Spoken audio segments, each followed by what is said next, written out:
Hi there. So today I wanted to do a little video about Archer School, which is in East Finchley, heavily oversubscribed, and there's a reason for it. It is a great school. So the virtual tour for Archer was on Thursday of last week, and it was excellent. Really, they pulled all the stops out. It was brilliant. I can't fault it. I have visited that school in person. It was one of the first schools I visited when I started what I do as an education consultant. And it was very impressive in person also. So if you live near to the school, I advise that you consider that is one of your top considerations. If you live a bit further out, I'm afraid it's very difficult to get into. Okay, so reading from my notes like I did with the last one. Okay, in a year group, there's 150 children, and in each class, they like to do it in groups of 25. So it's actually a little bit less than normal state schools at this stage. The head of lower school came on. She was very lovely. She is head of years 7, 8, and 9. So how Archer works is it's based on two campuses. It doesn't have an A-level capacity, a college capacity, but they have a partnership with a college.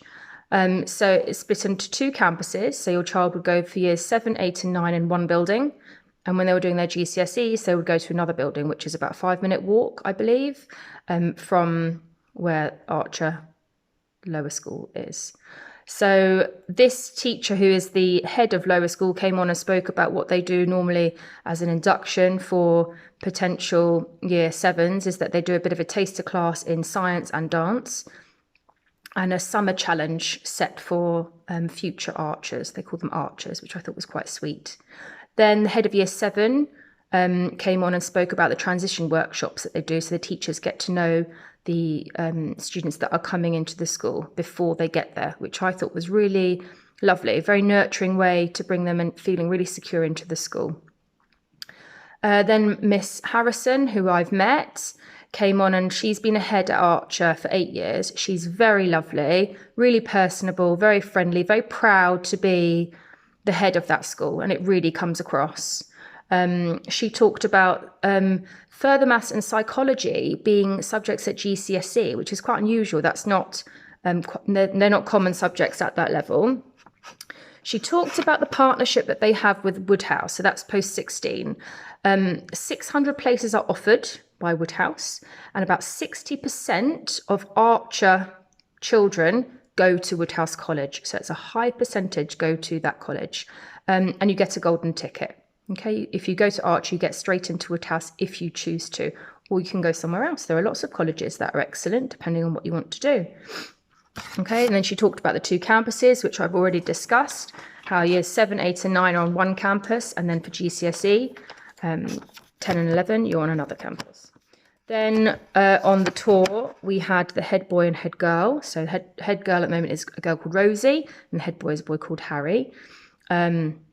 They came on and did a little introduction about themselves. And then there was a lovely video, pre-recorded video, where Miss Harrison, the head, had groups, it was outside, benches of children that she would ask questions to about like the culture, the atmosphere and the environment of the school, and asking their opinions. So it was very genuine and really useful, actually, that information. I hope that they might keep that up on their website. Then Miss Harrison came on again and spoke, and it was really great. It was a really great virtual tour. They did really well. Then we had the Q&A, which I loved how they did it. It was like a reporter style. So the head of lower school would be the reporter, and she would ask questions and direct them to head of year 7, head boy, head girl, and the head teacher. And it worked really well. It really flowed, and it was quite a modern interpretation of a virtual open evening from what I've seen so far. One of the questions that was raised by a parent was, what if lockdown happens again? Now, this is on many people's minds. It's definitely on mine. And they do have a contingency plan. This was Miss Harrison, the head's response. They have a contingency plan. They would be doing a virtual school with lessons. So your children would be taught. They would continue with assemblies and continue with their enrichment program. which is extensive. So they're holding as much of the calendar as normal. That is in their plans. And I hope that many schools will be doing something of that ilk. Then the head of lower school asked the head boy and head girl how lockdown was for them. So their response was very interesting and positive. They talked about the issue of bullying and how bullying is handled in the school. And I think when you're considering a secondary school, that's a really important factor to take into consideration, because kids can be cruel and bullying is a bit more present in secondary schools. It can be underlined, it can be in your face. And how a school deals with it and what policies they have is really, really important. And the response was that there's a talk culture, that they talk about their feelings. I'm all about that, given the circumstances. And they have consequence and sanctions. So they have good kind of things in place. When I went there, I went to the lower school actual tour, and I saw very well-mannered, well-dressed, well-behaved children. And one thing that I distinctly noted about that school is that they don't have doors to the entrance of the toilets. And this is because some bullying can take place in the toilets, where you trap your victim and no one can see or hear what you're saying. There's obviously cubicle doors, so there is some privacy, but the actual door to the toilet doesn't exist.